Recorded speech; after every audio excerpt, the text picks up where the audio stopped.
Before the marriage, before the shared roof, before the tension, they were just professor and student. At the university, Khemjira walked like she owned silence. Her heels didn't echo loudly, they commanded space. Conversations softened when she passed. Phones lowered, posture straightened. She never raised her voice in class. She never needed to. Deadlines, she would say evenly, writing on the board, are not suggestions. Students scribbled faster. In the third row sat Dao Nua. She wasn't intimidated, but she was attentive. Dao liked structure, liked sharp minds, liked the way Professor Khem never wasted words. It felt efficient, clean. Nothing more. When class ended, Dao left with her friends, laughing, arguing about assignments, planning cafe visits. When class ended, Khem disappeared into faculty meetings and private calls no student ever heard about. They existed in the same building, but in entirely different worlds. The proposal came through families, business alliances disguised as mutual benefit, stability dressed as tradition. Khem agreed because she always fulfilled responsibility before desire. Dal agreed because saying no would fracture more than she was prepared to handle. The wedding was tasteful, controlled, elegant. They stood beside each other like two well-trained individuals performing a role flawlessly. It was only when the formalities ended, when the guests thinned and the doors closed, that reality arrived. Dao removed her jewelry slowly, finally lifting her gaze properly, and froze. Professor Khemjira stood across the room, removing her cufflinks. They stared. Recognition hit at the same time. You? You're. Silence swallowed the rest. The air didn't explode. It tightened. Khem recovered first. Of course she did. This arrangement, she said calmly, though her jaw was rigid, was finalized without academic disclosure. Dao let out a small, disbelieving breath. You didn't know? No. Neither did she. A strange relief passed between them, followed immediately by something heavier. This wasn't just marriage.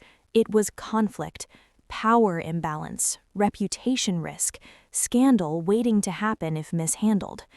Khem straightened. At university, nothing changes. Dao nodded. Professional first. Always. They chose separate bedrooms. Not out of hostility, out of safety. At campus, Professor Khem became even more composed. No lingering looks, no softened tone. If anything, she was stricter with Dao than before. "Miss Dao," she said during a lecture one morning, "answer." Dao stood smoothly and answered without hesitation. Their eyes met only for seconds, sharp, controlled. A classmate later whispered, "She grills you more than anyone." Dao only smiled faintly. "I can handle it." At home, they passed each other politely. "Dinner is on the table." "Thank you." "If you need the study room, inform me." Of course. They were roommates bound by legality. Nothing more. Or at least that's what they told themselves. The first crack in composure came from outside. A week later, Khem attended a casual dinner with her childhood friends. They already knew she had married. They assumed it was a strategic match, a mature partner, someone fitting her image. Halfway through the meal, one friend smirked. "So, what's she like?" Khem hesitated.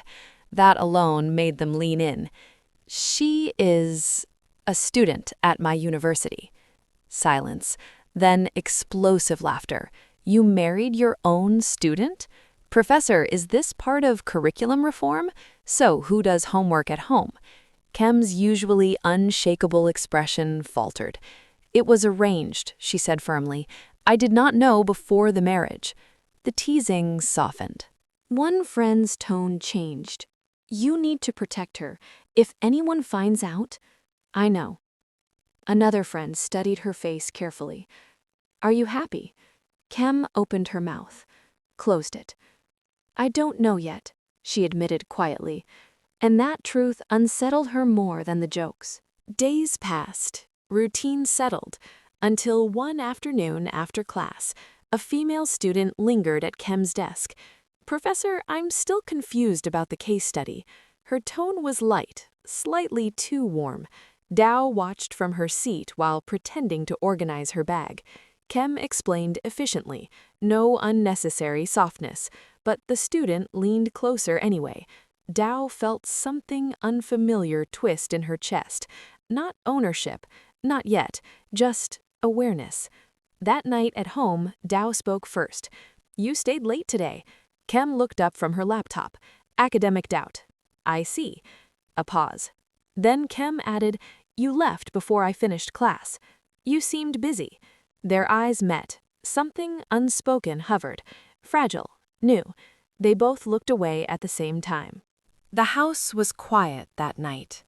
2 separate bedrooms, 2 restless minds. Cam lay awake longer than usual. She had handled corporate negotiations more complicated than this. But this was personal, and she didn't know the rules. Across the hall, Dao stared at her ceiling. She replayed the classroom scene, the way Professor Khem had remained composed, the way it bothered her anyway. She turned onto her side. This marriage had started as obligation, but something subtle was shifting. Not dramatic, not romantic, just small changes in breathing when the other entered a room, just slight tension when someone else stood too close, and neither of them was ready to name it.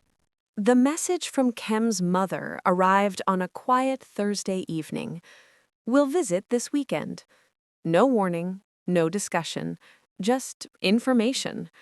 At dinner, the house was silent except for the faint clink of utensils. Khemjira read the message twice before setting her phone down. "They're coming," she said. Across the table, Dao Nua looked up. "Who?" "Our families." Dao blinked. "Both?" "Yes." A long pause followed. They both understood the implication immediately. Separate bedrooms would not survive parental inspection. Saturday morning arrived too quickly. Suitcases rolled across the polished floor as relatives filled the house with noise and casual affection. Khem's mother hugged Dao warmly. "You look thinner," she said, already concerned. "Is she not feeding you properly?" Dao smiled politely. "She takes good care of me." Across the room, Khem nearly choked on her coffee. Her friends would never let her live that sentence down. By evening, the inevitable happened. Khem's mother walked down the hallway, opening doors casually. "This room is beautiful," she commented, stepping into Dao's bedroom. Dao felt Khem stiffen beside her. "Actually," Khem said smoothly, "Dao recently moved into my room. We're reorganizing the house." Her mother's face brightened instantly. "Good! Married couples shouldn't sleep apart." Dao forced a calm smile while her heartbeat climbed into her throat. That night, for the first time, they shared the same room. Not by choice, by necessity. The room felt different with another person inside it. Dao sat on the edge of the bed, awkwardly folding her clothes. Khem worked at the desk, pretending the situation was entirely normal. Neither mentioned the obvious. Eventually, Dao spoke first. "I can sleep on the couch." Khem looked up immediately. "No, it's your room. It's our room right now." The words hung strangely between them. After a moment, Khem sighed and closed her laptop. "We'll manage." The bed was large enough. Still, they lay on opposite edges like cautious diplomats respecting borders. In the darkness, Dao could hear Khem typing messages on her phone. Work. Always work. Morning arrived early. Khem was already dressed when Dao woke up. "You have class at 9, Khem said. Dao rubbed her eyes. "I usually take the bus." "Not today." Dao frowned. "Why?" Khem picked up her car keys. "Because my mother is watching." The drive to campus was quiet. Students walked along the main road as the car slowed near the gate. Dao felt suddenly hyper-aware of everything. People could see them. Professor Khem's car, Professor Khem driving, Professor Khem dropping a student. "Stop here," Dao said quickly. Khem pulled over. Dao reached for the door handle but hesitated. "Thank you," she said softly. Khem nodded once. "Don't be late for class." Dao stepped out, closing the door carefully. The car drove away immediately, but someone had already seen. Near the gate, Dao's best friend stared in disbelief. "Was that—" Dao froze. "You just got dropped off by Professor Khem. It's not what you think." "Then explain." The cafe across the street became their emergency meeting place. Dao wrapped both hands around her drink. "She's my wife." The words felt unreal even now. Her friend blinked twice. "You're serious?" "Yes." "You're telling me your professor is your actual wife?" "Yes."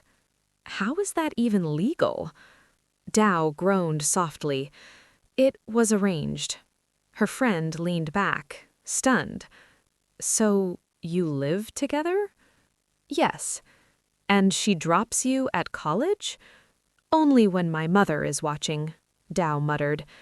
But even as she said it, she knew something had shifted. Because Khem hadn't sounded reluctant, just careful. Meanwhile, at the university parking lot, Khem sat inside her car for a moment longer than necessary. Dropping Dao at the gate felt strangely domestic, like something ordinary married couples did. That thought unsettled her more than she expected. She shook it off and headed to her lecture hall. Back home that evening, the house was full again. Parents talking, dinner preparation, laughter. Dao entered the kitchen quietly and stopped. Khem stood at the counter packing something into a small container. "You skipped lunch yesterday," Khem said without looking at her. Dao blinked. "You noticed?" Khem closed the lid neatly. "You had a long schedule." She placed the lunchbox on the table. "For tomorrow." Dao stared at it. It was such a simple gesture, but it didn't feel like obligation. It felt attentive. The shared room slowly stopped feeling temporary. Night after night, they fell into an unspoken rhythm. Khem working late at her desk, Dao reading or scrolling through her phone on the bed. Sometimes silence stretched comfortably. Sometimes it felt heavy. One night, around midnight, Dao glanced toward the desk. Khem was still working. Her shoulders were tense, eyes tired. "You should sleep," Dao said. "I will." "You said that 2 hours ago." Khem didn't answer. A few minutes later, her typing slowed, then stopped. Dao looked up again. Khem had leaned back in her chair, eyes closed, asleep. Dao hesitated, then stood quietly. She placed a glass of water beside Khem's bed and gently draped a blanket over her shoulders. Khem stirred slightly but didn't wake. Dao returned to bed. Her chest felt strangely warm. Concern had appeared before love, and neither of them had planned for it. Outside the room, their families believed they were happily adjusting to married life. Inside the room, two strangers were slowly learning each other's quiet habits. The way Khem overworked herself, the way Dao stayed awake later than she admitted, the way small gestures began appearing without discussion. Nothing dramatic had happened, no confessions, no romance, but something subtle had begun forming between them. Something neither professor nor student could fully control anymore. And neither of them had noticed yet that returning to separate rooms later might not feel natural anymore.